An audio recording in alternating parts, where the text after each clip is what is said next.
Bienvenidos al 30º programa de Área Protegida, que se emite por la radio online El Provincial, www.provincial.com.ar, o por la aplicación disponible para los celulares. Para comunicarse con nosotros, correo electrónico areaprotegida2022@gmail.com. Nuestro WhatsApp más 549 221 614 6590. Repito, más 549 221 614 6590. Nuestras redes sociales, Facebook e Instagram, como Área Protegida 2022. Ya disponen de trivias sobre patrimonio en Instagram, para aprender, pero de una forma muy entretenida. ¿Qué tal, Rubén? ¿Cómo estás? Bien, Rodolfo, acá pensando con dos temas a la vez, cosa que me cuesta bastante. Y bueno, por un lado, en el próximo bloque vamos a hablar con un amigo, con Fernando Oliva, que, bueno, coordina un departamento de arqueología y paleontología en la provincia de Buenos Aires, que es dependiente de la Dirección Provincial de Patrimonio Cultural, que hemos trabajado durante muchos años, hace bastante años atrás también. Y por otro lado, pensando en Alicia Lapenta de Azul, que ya hemos difundido algunas actividades, quería dar a difusión este curso teórico y práctico de video, instalaciones, mapping y videos para la escena, que son actividades que se van a hacer en la ciudad de Azul, el viernes 28 de octubre, 29 y 30 de octubre. Bueno, son varias actividades que consisten en un recorrido en el tiempo sobre la trayectoria de esta persona, Margarita Balí, y que entre todas estas actividades va a haber un acto de apertura en homenaje comunitario a Margarita Balí, y después, por supuesto, otras actividades, video instalaciones, performance en vivo, bueno, una serie de actividades que tiene que ver con la construcción del patrimonio también, ¿no? Porque esto en algún momento se lo va a recordar como una expresión artística contemporánea. Y bueno, es un gesto con Alicia Lapenta, que es una amiga, colaboradora y una mujer muy comprometida con el tema del patrimonio. Así que bueno, quería poner esto sobre la mesa para que el público sepa y estimularlos a que vayan a esa localidad, porque en general todas esas actividades organizadas por el NUPA, por toda la comunidad, son hermosísimas, muy valiosas y se disfrutan mucho. Muy bien. Estás escuchando Área Protegida por el Provincial Radio, con Rubén Mera y Rodolfo Giunta. En este segundo bloque de Área Protegida tenemos el gusto de presentar a Fernando Oliva, que es curador del Centro de Registro del Patrimonio Arqueológico y Paleontológico, dependiente de la Dirección Provincial de Patrimonio Cultural, desempeñándose a cargo de dicha área desde el año 1989. Asimismo, es docente investigador de las Universidades Nacionales de La Plata y de Rosario. En esta última, se desempeña como profesor titular ordinario de la Cátedra Arqueología Americana y Argentina. Autor de numerosos trabajos de investigación en el campo de la arqueología y la preservación patrimonial. Ha participado en la organización de numerosas jornadas y congresos nacionales de la disciplina arqueológica y patrimonial. Ha escrito numerosos trabajos en publicaciones científicas, participando como expositor en más de 100 eventos académicos. Ha dirigido y dirige proyectos de investigación y extensión universitaria. En el campo disciplinar se ha dedicado al estudio de sociedades de cazadores-recolectores, como ha intervenido en arqueología de momentos históricos, Ha formado numerosos becarios y ha dirigido tesis de la especialidad. ¿Qué tal, Fernando? ¿Cómo estás? Muy bienvenido a Área Protegida. ¿Qué tal? ¿Cómo le va, Rodolfo? ¿Cómo andás, Rubén? Tanto tiempo. Un gusto charlar con ustedes y agradecido por esta oportunidad de poder hablar y Bueno. conversar. Sí, para nosotros Gracias. es muy interesante, Fernando, porque el tema arqueológico siempre suscita interés en nuestros oyentes y tiene algo, tiene un ribete sin duda fascinante. Y por ser tu área, digamos, la provincia de Buenos Aires, queríamos, bueno, un poco conocer los yacimientos, decir que seguramente debe ser una gran cantidad, qué tipos de cosas han ido encontrando, ya que tenés una larguísima trayectoria al respecto. Sí, claro. La provincia de Buenos Aires, como ustedes sabrán, es un territorio enorme, ¿no? Entonces, cuando uno habla de la provincia de Buenos Aires, creo que todos los que trabajamos en ella no paramos de asombrarnos de la cantidad de territorio, de distancia y de variabilidad de ambientes que hay, ¿no? Claro. Para que te den una idea, es más grande que el Reino Unido, más grande que Italia, tan grande como Alemania. Entonces, a partir de ahí es que uno tiene que empezar a desarrollar la imaginación de cuando hablamos de la provincia de Buenos Aires. Claro. Específicamente, en la arqueología, digamos, en los registros arqueológicos, tenemos información de hace más de 13.000, 14.000 años, según echados radiocarbónicos de 10.000, 11.000 años antes del presente.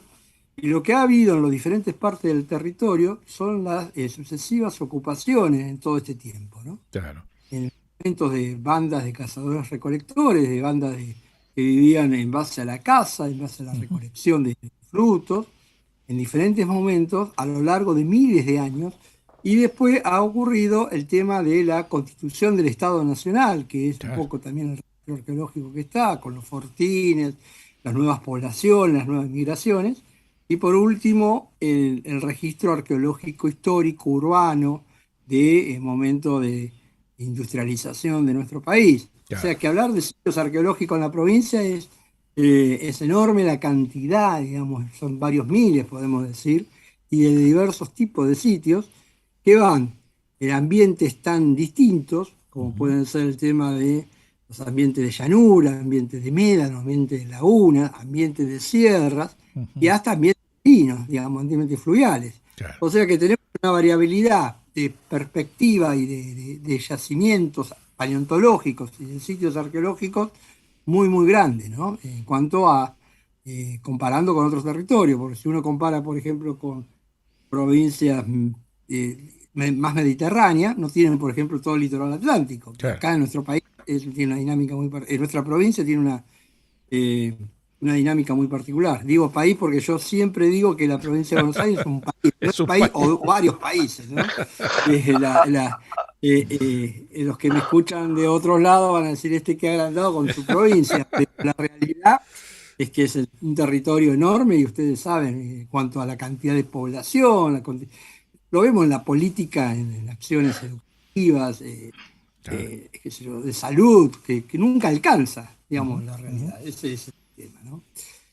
Fernando, te doy la bienvenida y te agradezco también por la participación en el programa. Sí, tal cual, es como decís vos en cuanto a la escala y la complejidad que tiene la provincia de Buenos Aires. Yo me acuerdo de la época que trabajábamos juntos, allá por el 2008, 2009, por ahí, que estaba recientemente implementada la ley 25743, que es sobre la protección del patrimonio arqueológico y paleontológico. Eh, Cuando nosotros hablamos de este nivel de protección y tutela del patrimonio, en realidad mi interpretación es que se protege por cuestiones científicas, por un lado, para la investigación, pero también por algún aspecto económico, ¿no? Porque me parece que el tema del tráfico ilícito de bienes culturales involucra fuertemente al área arqueológica y paleontológica, ¿o me equivoco? No, yo creo que básicamente es un tema centralmente económico y obviamente tiene una matriz cultural y educativa y de los yacimientos, pero los bienes arqueológicos y paleontológicos es un tema económico que tiene muchas aristas desde el punto de vista económico.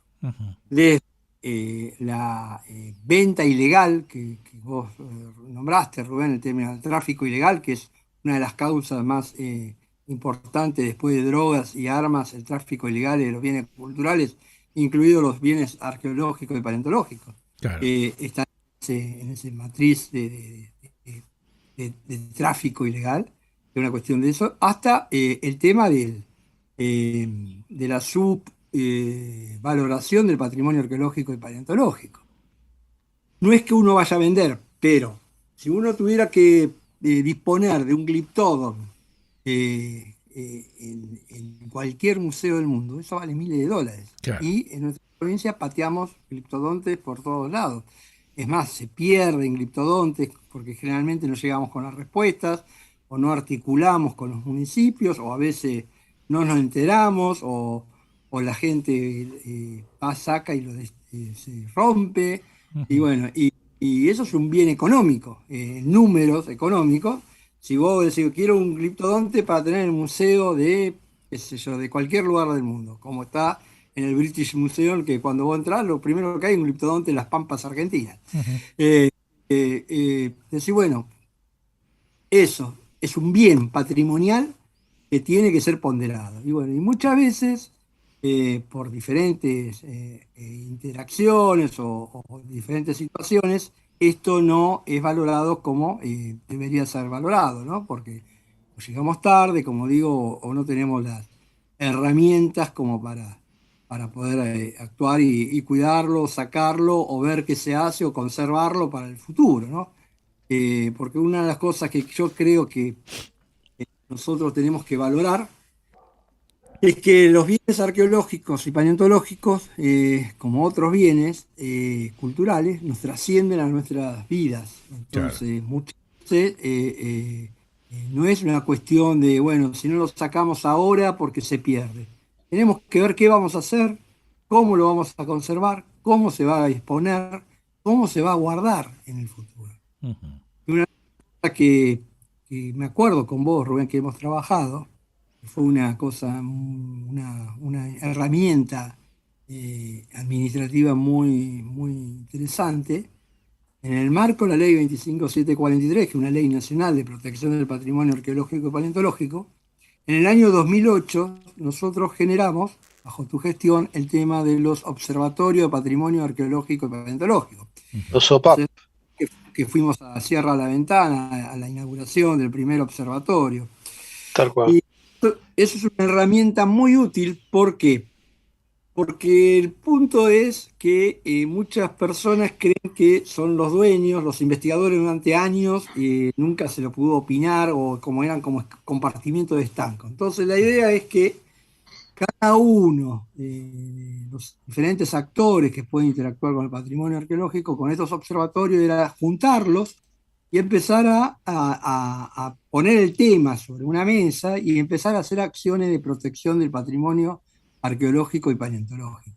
Y esto ha dado excelentes resultados con políticas patrimoniales que no han sido de mucha utilidad. Sí, yo me acuerdo de esos observatorios porque un tema de conflicto era fijar la poligonal de trabajo de los científicos, ¿no? Las áreas físicas, geográficas de trabajo, y que eran amplísimas para algunos trabajos de investigación, y bueno, a veces había como una superposición de investigaciones. Pero bueno, yo creo que eso se resolvió bastante bien dentro de todo en aquella época. Permitime poner, que sigamos, poner una nota de color, porque vos recién hablabas del gliptodonte, que acá en Argentina es como una fauna prehistórica que habitó toda esta región, y en Europa no, y que por eso es que de pronto tienen esos valores tan interesantes en lo económico. Pero yo quería hacer un comentario, porque no sé si vos tenés presente que hace no me acuerdo ahora ya cuántos años, pero cuando el Banco Provincia decide hacer la torre, el edificio esquina que está ahí en la esquina de Bartolomé Mitre y San Martín, un edificio de 23 pisos y 6 subsuelos, cuando se estaba haciendo la excavación se encuentra un gliptodonte. Ujú.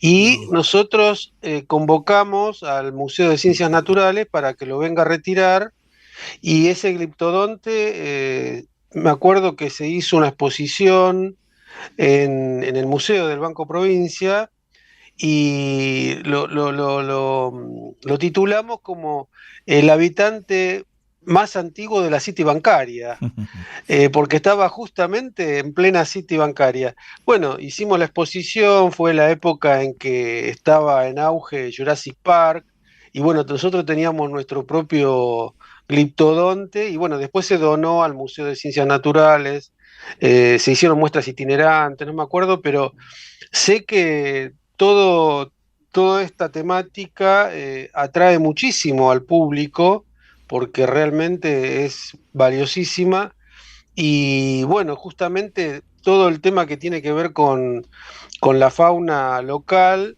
a la prehistórica me refiero, eh, es bastante particular, tengo entendido, ¿no? Es distinto que, por ejemplo, lo que hay en el sur de en nuestra Patagonia. No, sí, algunas especies son distintas, pero por ejemplo, lo que hay es distinto lo que hay en Sudamérica con lo que hay en Norteamérica, lo que hubo Ujú. especies en Sudamérica que migraron hacia Norteamérica y viceversa en determinados momentos de la historia, ¿no? Claro. Y esto da una cierta particularidad a la región, ¿no? Y obviamente que cada región, a su vez, en la provincia, tenemos algunas especies vinculadas con otras que no están presentes en regiones más australes, ¿no? Esto es así. Claro. Porque Eh, aparte de un corte geográfico, hay un corte temporal, porque hay fauna que tiene millones de años y otra que es mucho más reciente, casi que convivió con los primeros humanos acá en nuestra región.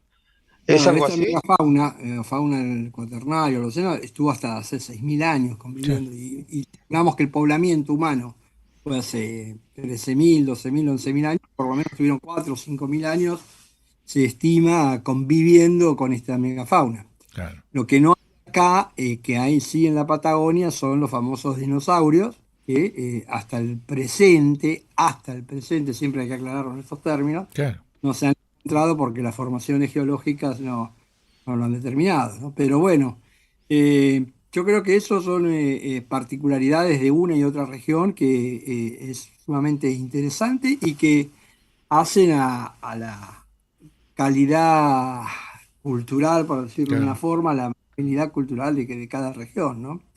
Eh, y bueno, qué sé yo creo que esas son, me parecen herramientas muy importantes. Nosotros Ujú. hemos destrabado, volviendo al tema de esto de los observatorios, algunos conflictos con diferentes intereses. El tema de Costa, por ejemplo, ahora estamos trabajando con el tema de Santa Clara del Mar, donde hay un balneario que se están haciendo en el Camet Norte y donde hay un yacimiento arqueológico, se está discutiendo con la parte de ambiente, con la parte de infraestructura de la provincia, qué hacer, qué no hacer. Bueno, esto es un tema candente que está en este momento. Claro. Hemos destrabado conflictos de otro punto de vista, por ejemplo, con el tema de los observatorios, en el caso de que fuimos con vos, Rubén, gracias al observatorio en Sierra de la Ventana, donde hubo un sitio arqueológico, un sitio indígena, en un camino, y en ese lugar había entierros humanos, y bueno, se acordó en el observatorio con las comunidades originarias qué excavar y qué no excavar. Claro. Además, es decirte que todo empezó con no tirándonos rosas ni flores, al contrario, en un momento de conflicto y de extrema extensión. Y gracias al observatorio se pudo resolver y Ujú. se acordaron cómo excavar y cuánto excavar y cuándo devolver. Y bueno, y las comunidades originarias, eso en 2 años creo que fue el trato en su momento. Se hicieron los estudios radiocarbono de los individuos que sacaron y se devolvieron a las comunidades y bueno, y eso fue un éxito de los observatorios. Si no Ujú. hubiésemos tenido esa herramienta, no hubiésemos resuelto, hubiésemos entrado en conflicto, continuo. Y gracias a ese observatorio que en el 2008 se generó allá en Sierra de la Ventana, pudimos hacer ese tipo de encuentro multitudinario para el lugar, ¿no? Habría, te digo, más en algunas reuniones, que fueron varias, y yo diré como unas 10, 12 reuniones, habría reuniones de 60, 70, 80 personas. Y al reentierro vinieron comunidades de mapuche, de la comunidad de Chile, vinieron hasta acá, una machi de Chile vino al reentierro de restos óseos humanos, y bueno, se acordó gracias a la herramienta del observatorio. Claro. Entonces yo creo que lo que uno tiene que tener es, de acuerdo a la particularidad que tenga de la fauna, en el caso paleontológico, del registro de las necesidades de la población, del tema de las comunidades originarias, y un montón de actores que están dando vuelta el Claro. patrimonio arqueológico paleontológico. No es solamente el científico loco que va a un laboratorio y estudia los huesos, ahí está la especie, lo otro. No, el patrimonio trasciende eso. Claro. Entonces, un poco creo que eso es un poco lo que está en boga en este momento, ¿no? De que hay multiplicidad de actores y de voces que opinan con diferentes razones, y entonces lo que uno tiene que generar son herramientas de comunicación. Claro. Más allá de los investigadores, que era uno de los temas que trabajábamos nosotros en el 2008, de actores de la comunidad y actores de interés, por ejemplo, la costa en el Camet Norte, está el problema del municipio, de la provincia, de la gente que tiene casa cerca de ahí, del yacimiento paleontológico, de la empresa que trabaja. Mucho decía interés económico. Hay un montón de cuestiones económicas que están dando vueltas. Claro, claro.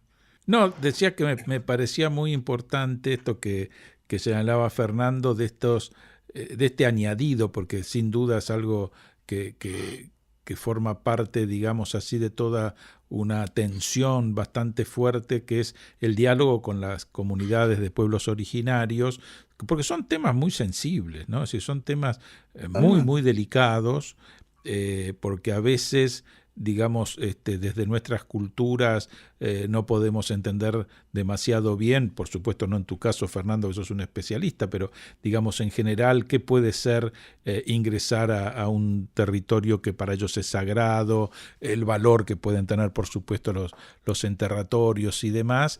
Y qué bueno que esta herramienta que ustedes encontraron de los observatorios permitió ese diálogo, ¿no? Realmente me parece algo sobre temas donde uno ve tantos conflictos en general, que no que los elimine, pero sí que logre ir hacia una resolución y que se puedan hacer cosas, porque creo que eso es beneficioso para todos, y la parte científica contemporánea, pero también el respeto por las comunidades. Es decir, me parece algo realmente muy, muy interesante lo que estás marcando.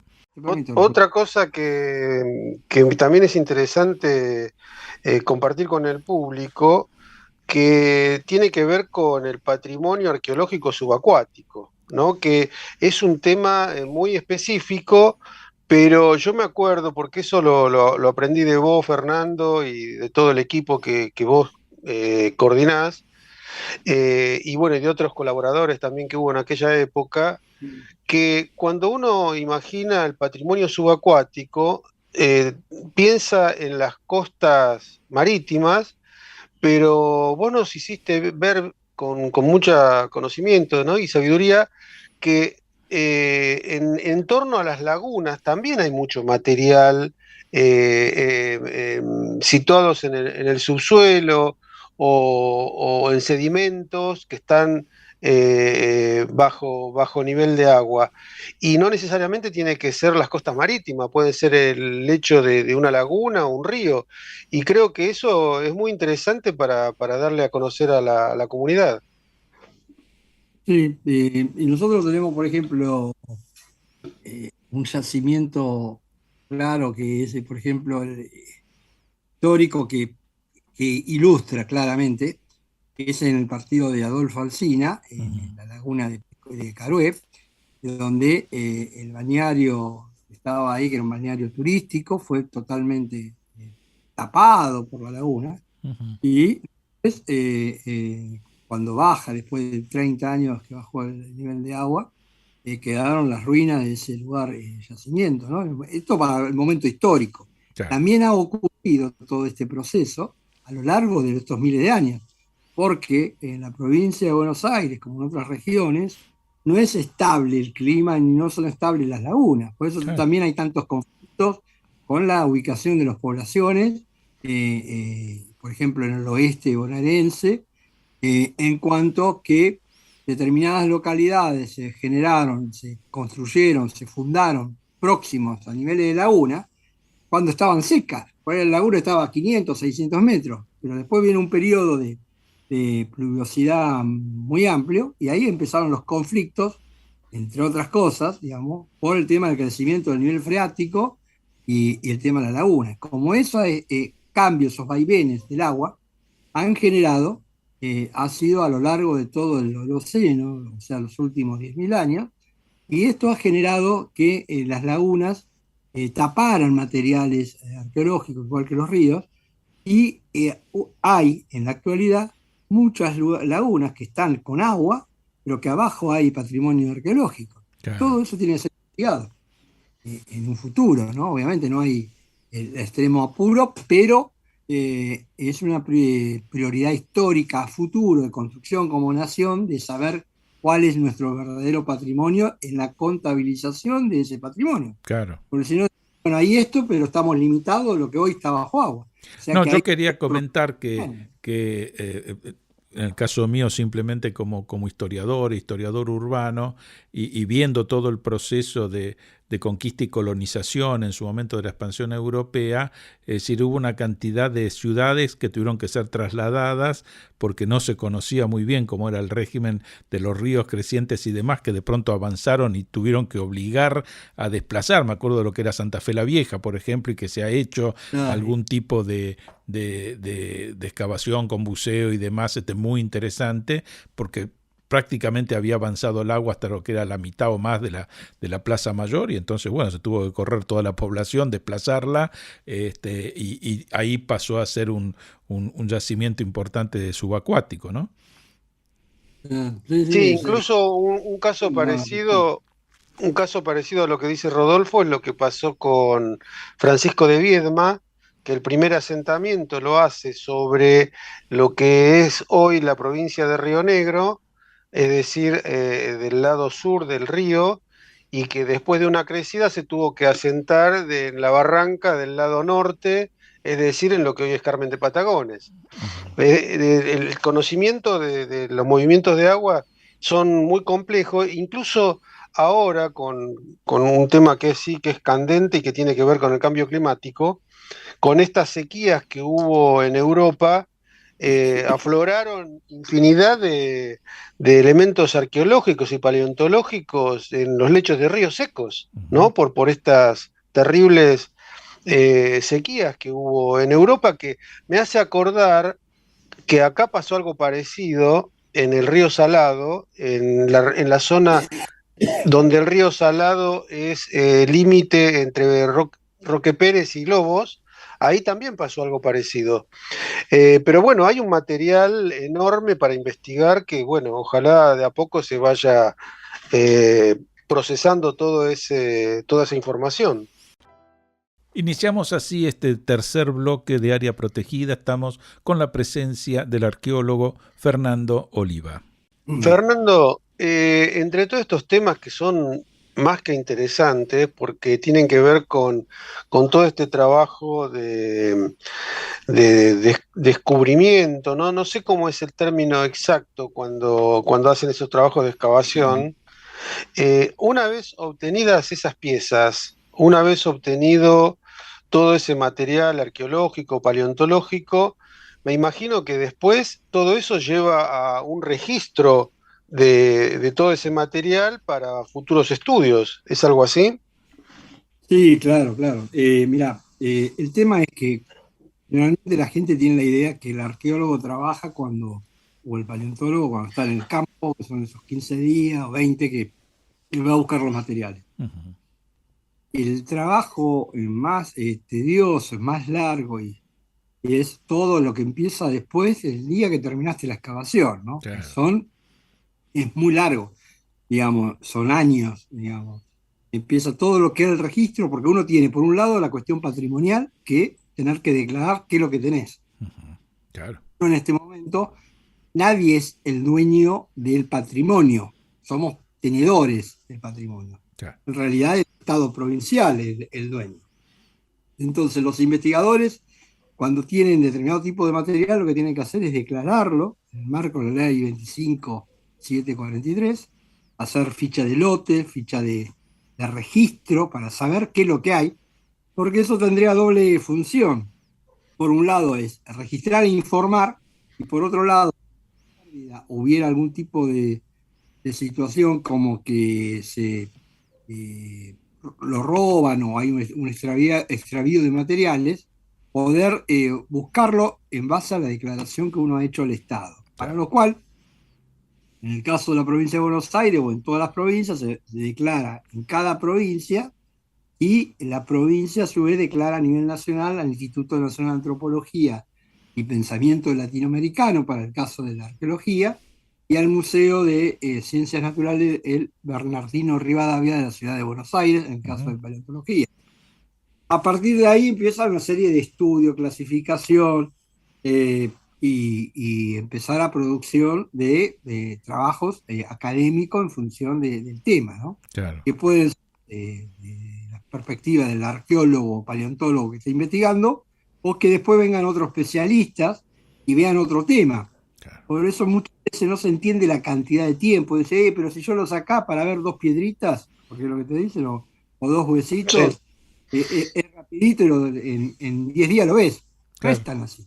Claro. Porque aparte tenés que tener en cuenta la cuestión de contextos, de comparación con otros lugares, con otras regiones, y todo eso lleva su tiempo, su momento de producción. Entonces, todo ese tipo de cuestiones es más largo de lo que cada cual quisiera, ¿no? Digamos. Claro. Pero bueno, todo esto, afortunadamente yo creo que en nuestro país, y esto es un tema importante, estamos en un estado bastante bien con el tema en cuanto al grado de información de las comunidades, el grado de articulación con otros actores y el grado de profesionalismo de la comunidad científica. Yo creo que en nuestro país la comunidad científica es muy buena comparado con otros, no es, son otras comparaciones, pero creo que no tenemos que tener prurito en decir que en nuestro caso la Argentina es muy buena y el nivel de académico es excelente, ¿no? Por decirlo de una forma, con todas las dificultades, Claro. con la falta de presupuesto, con todas las contras que tenemos, pero es muy buena, ¿no? Te iba a hacer una pregunta porque me resultaba interesante y realmente no sé cómo se opera.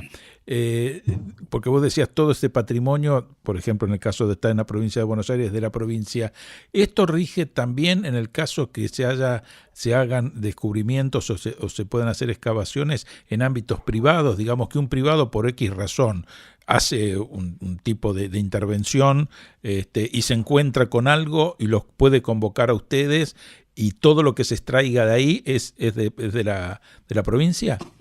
Sí, el tema es así. Lo que incluso hay privados que tienen colecciones anteriores a la ley, Claro. anterior al 2010, digamos, que juntaban materiales y que no estaba la ley, entonces no estaba claro que estaba prohibido o no juntar material. Bien. Las colecciones tienen que ser declaradas, y el privado o el público son los tenedores, digamos, que tienen esa colección. Bien. Entonces, y eso le da un derecho de que nadie se la puede sacar, como para decir, no es que se va a expropiar, digamos, salvo hasta ahora no se ha expropiado ninguna colección extraordinaria en el caso de la provincia para algún privado, te digo, porque también hay como un fantasma que el Estado saque las colecciones, Claro, pero claro. el bien público, que es un bien de todos, y lo que son, y cada cual, los diferentes matices son los tenedores de esas colecciones, ¿no? Claro. Y bueno, ya sea público o privado. Y en caso, por ejemplo, vos podés declarar una colección, sos un privado, y en caso de que la persona tenga la desgracia o de morir o quiera vender la colección, lo primero que tiene que hacer, la obligatoriedad es ofrecerla al Estado provincial la colección. Yo tengo una colección, soy un privado, tengo una colección arqueológica que la he declarado, pues si no es ilegal, si vos no podés tener una colección arqueológica si no la declaraste. Claro. La declarás y yo quiero venderla porque tiene un valor económico para eso. Sí, sí. Lo que tiene que hacer es ofrecer al Estado provincial y o municipal. Si los estados públicos, digamos, no quieren tener esas colecciones, no les interesa, recién ahí el privado tiene derecho, en Bien. términos legales, de poder venderla. Incluso, Correcto. ¿sí? Lo que no se puede hacer es vender una colección como si fuera otro bien, otro tipo de bien. Sí. Está claro. Hay que cumplir con eso. Por eso el Estado, y lo que cambia es el tenedor de la colección. Bien. Fernando, yo te quería hacer otra pregunta con respecto a los avances tecnológicos, porque me imagino, es una suposición tal vez fundada, pero por ejemplo, la investigación, toda la decodificación que se hace en la investigación del patrimonio arqueológico y paleontológico va cambiando a lo largo del tiempo. Y yo me imagino que la lectura que se hace hoy con rocas, sedimentos, con piezas arqueológicas, es muy distinta de hace 40 años atrás. Me imagino que el proceso de investigación, de decodificación, es mayor. ¿Me estoy explicando lo que pregunto? Entonces, Bueno, en los avances tecnológicos en los últimos 40, 50 años, que es lo que vos preguntabas, Rubén, han sido significativos en diferentes, lo que llamamos los arqueólogos, herbologías o restos particulares. En el caso de de los restos sociohumanos, por ejemplo, o de animales, se pueden determinar emparentamiento biológico de algún tipo a nivel de los análisis genéticos. El tema de la alimentación, con lo que se llama delta carbono 13, aparte del carbono 14, que es lo más conocido Claro. a partir del año 50. Ahora se hacen estudios de a ver qué tipo de alimentación están teniendo, básicamente, si es más de tipo, digamos, vegetal o de tipo de carne, digamos, con proteína procedente de animales.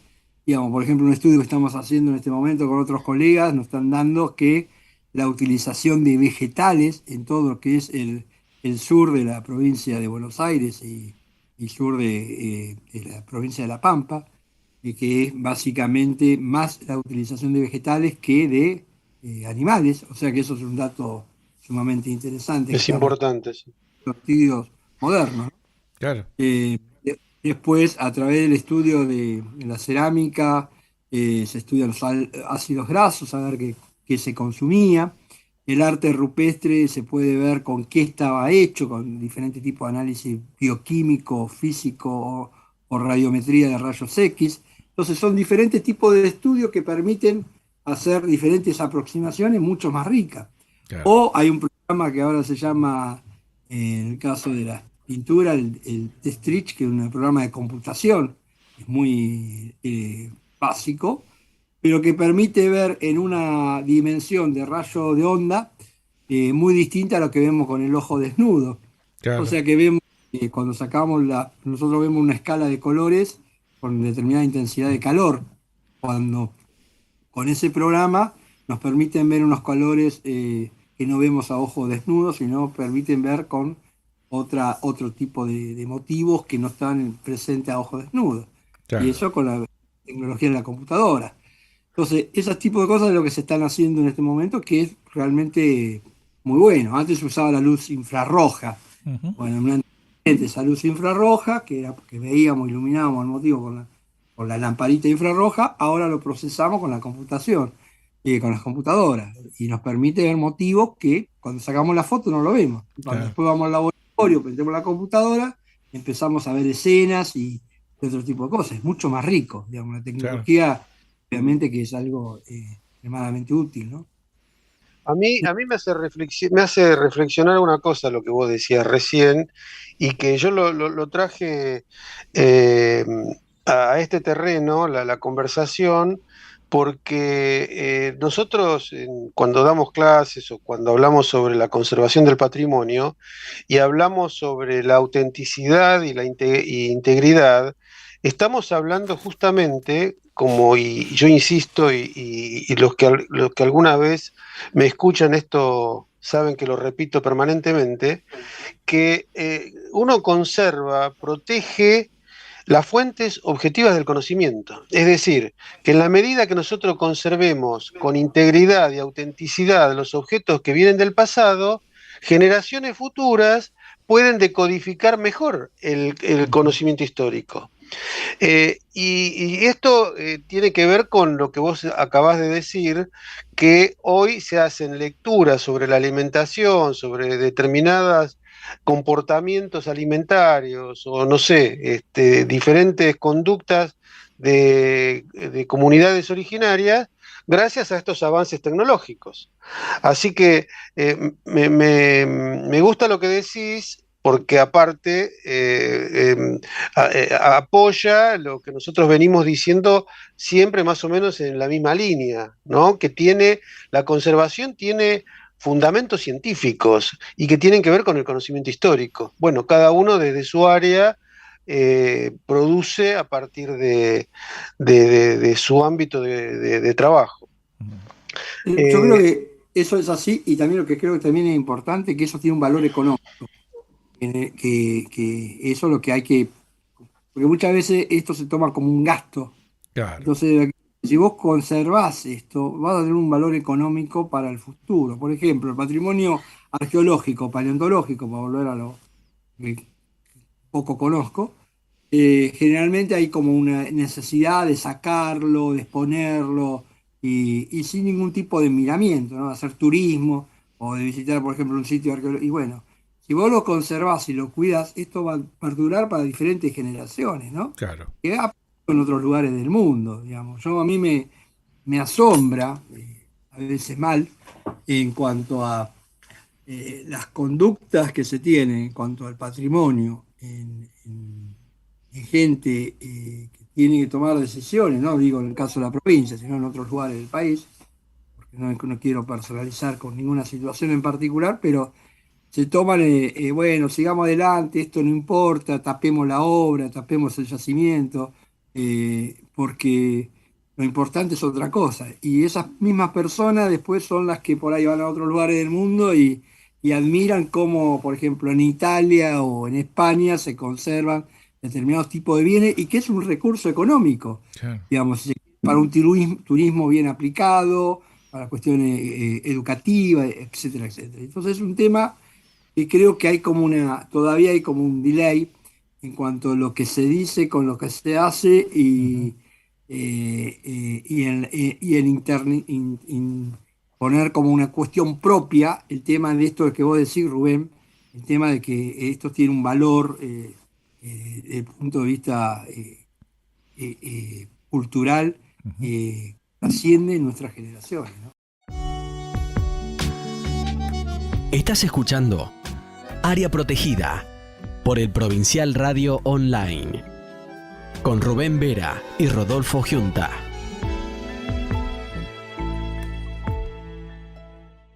En este cuarto y último bloque de Área Protegida seguimos con la presencia del arqueólogo Fernando Oliva. Yo te quería preguntar, Fernando, digamos, en toda tu vasta carrera y seguramente la cantidad de sitios en los que has participado o que has recorrido, ¿qué fue aquello que más te asombró? Digamos, ¿cuál fue el que te generó como mayor impacto? Es decir, que tengas así una situación de decir, esto fue diferente a lo demás. Dos cosas. Yo siempre recuerdo, buena pregunta. Una Stonehenge, cuando estuve ahí, me pareció algo sumamente muy fuerte. Claro. Excavar un sitio en la provincia de Buenos Aires de un niño con un collar. Sabía que hacía 9.000, por el contexto de 9.500 años estaba enterrado. Cuando vio el cráneo, que no fue muy agradable, te digo, es muy una situación, digamos, es lindo, interesante, qué sé yo, cuando pero el tema de entrar en esa tumba es como fue muy fuerte. Claro. Digamos, son dos cosas que me impactaron. Después he excavado otras situaciones semejantes y lo he tomado con más naturalidad, pero Claro. correspondiendo a tu pregunta, fueron esos dos momentos, podría decirte. Qué bueno.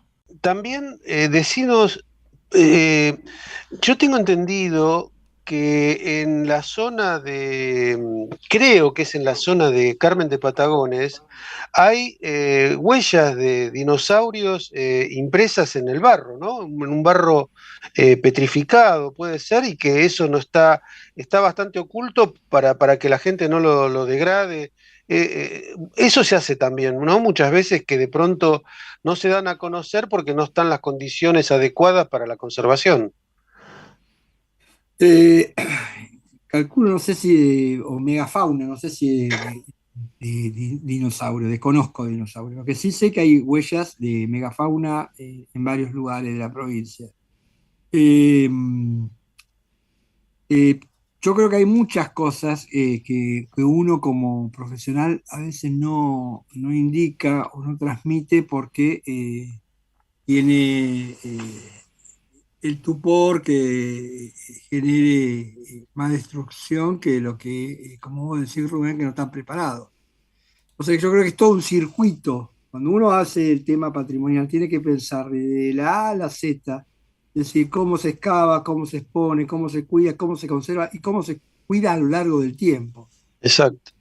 Cuando yo era joven, hace mucho tiempo, allá atrás, joven, para decirlo, empecé a excavar en un lugar muy famoso de la provincia, una de las cuevas más importantes que tiene la provincia de Buenos Aires, que es la Gruta de los Espíritus, que está en el partido de Saavedra, Ujú.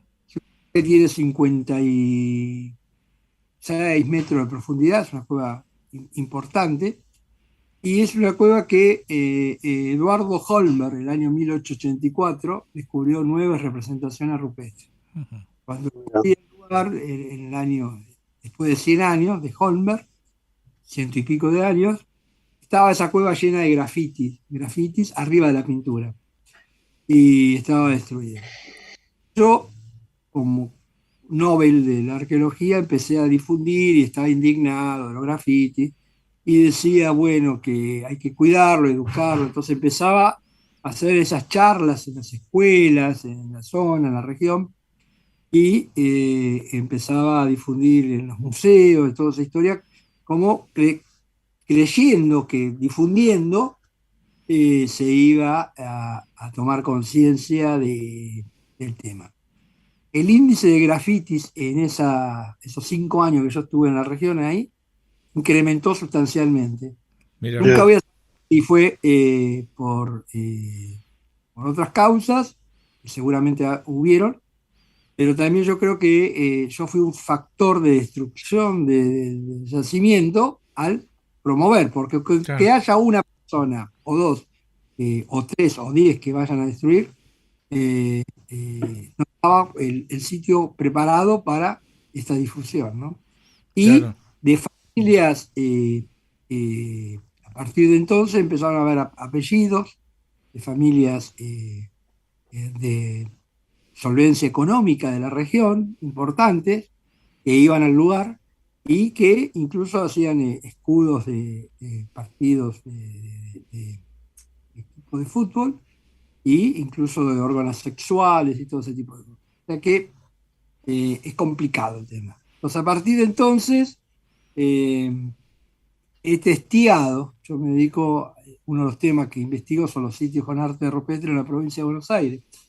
Y he testeado que el sitio que se conoce, el sitio afectado por los grafitis o la destrucción, o van y sacan la laja. Entonces, a partir de ahí es que he tomado la precaución con diferentes actores de decir, bueno, este sitio podés que se visite bajo tales condiciones, Claro. con los que están en reservas, por ejemplo, los que están en el Parque Provincial Torquín o los que están en la Reserva Sierras Grandes, algunos de esos sitios, y el resto que quede como preparado para el futuro que en algún momento se pueda llegar a estudiar, ¿no? Lo que faltó es un plan de manejo integral para ese sitio, No, de claro, visitadas, de una recepción, de un lugar, incluso porque lo habíamos proyectado, nunca se pudo hacer, que en la recepción hubiera un paredón, ya que claro. está lleno de grafitis, y, digamos, y un paredón y con aerosoles o algo, o crayones para que hagan el grafiti ahí. Claro, Entonces, claro. una Que no cuestión dañe. integral. Claro. Claro, hacer una pared abajo, lejos del sitio, y decir, bueno, acá escribí tu graffiti, es como Claro. ahí procesa, ¿no? Pero lamentablemente muchas veces las buenas intenciones no bastan y tienen que estar acompañadas de un plan integral donde estén contempladas todas las variables. Claro. Yo creo que ese es de políticas de Estado, que un poco lo que quisimos hacer con vos, Rubén, en su momento, con el tema de esos intentos de los observatorios que nos sirvieron como para intentar este tipo de cuestiones, ¿no? Me parece que eso es fundamental, hacer política de Estado con diferentes actores. Esto creo que es central. Desde ya Porque es muy interesante todo lo que nos contás y yo personalmente lamento muchísimo que por una razón de tiempo ya tenemos que ir terminando la entrevista, pero bueno, no quería dejar pasar la oportunidad de que a forma de conclusión, digamos, puedas dejar el mensaje que vos quieras, Fernando, para la audiencia. No, el mensaje, bueno, yo creo que todas estas cuestiones sirven y ayudan, y creo que uno tiene que estar abierto a tratar de entender al otro, digamos, entender que el otro tiene sus razones y tratar de difundir estas cuestiones que, como ya se dijo, no es por ahora, sino es por el futuro, y que por el solo hecho de vivir en el lugar que estamos viviendo, digamos, que ocupamos un espacio, por ahí nosotros, yo soy, mi ascendencia es italiana, digamos, son 4 eran italianos, pero yo ocupo un espacio que durante miles de años usaron otra gente, vivieron en otro lugar, y necesito una cuestión de respeto y es fundamental la conservación para el futuro como parte de nuestra historia, ¿no? Como pasa en otros lugares del mundo, como pasa en Asia, pasa en Norteamérica, como pasa en Europa. Entonces yo creo que tenemos que construir ese tipo de situaciones de conservación, de cuidado, de educación, y tener en cuenta que todo esto tiene una variable de todos aspectos: cultural, social, económica, fundamentalmente como para que esto adquiera el valor que requiere, ¿no? Digamos, si tenemos la globalidad, nos vamos a cejar, y creo que ahí es el error. Creo que entonces estos son necesarios, son estas políticas culturales que deben ser apuntando a este tipo de multifactores, ¿no? Entender el problema. Nada más. Pero bueno, por haber charlado con ustedes, fue un gusto. Y nada, y bueno, espero algún día charlar realmente y encontrarnos, tomar un café. Bueno, Fernando, te agradezco muchísimo la participación. Me alegro verte después de tanto tiempo y bueno, seguimos los dos alineados más o menos con los mismos conceptos sobre la conservación y por suerte, bueno, coincidimos en todo lo que decís. Yo estoy muy alineado a todo esto que vos planteás y bueno, creo que área protegida también va por esos mismos carriles. Así que te agradezco muchísimo, Fernando, y seguramente en otro momento te vamos a volver a convocar. Un fuerte abrazo. Un abrazo a ustedes.